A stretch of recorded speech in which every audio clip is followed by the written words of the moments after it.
Navigating the mobohubb app.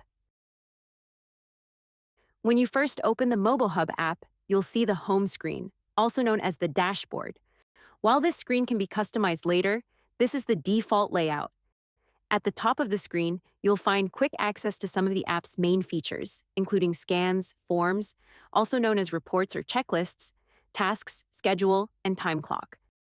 At the bottom of the screen, you'll see the navigation menu, where you can also access several of these features. Let's start with the schedule. Here you can browse through different days to view your upcoming shifts and assign tasks.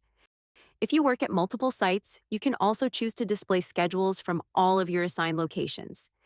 Next is the time clock, where you can clock in, clock out, and take breaks if your organization has enabled that feature in the web portal.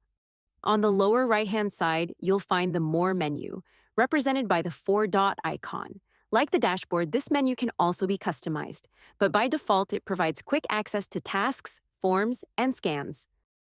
The Tasks section displays all of your assigned tasks, while Forms gives you access to your reports and checklists.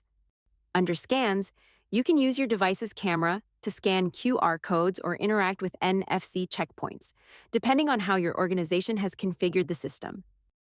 Now, tap the menu icon in the upper left corner to open the side menu. Here, you'll see the name of the currently logged-in user.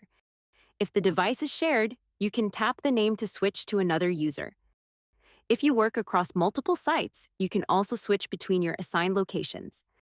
The side menu also provides access to your activity history, where you can review completed activities, offline work, request time off, the knowledge base for important documents and information, app information, and the Help Center, where you can access additional support resources.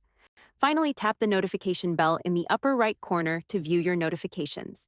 Here, you'll receive updates related to your tasks, reports, scans, schedules, and other activities within the app.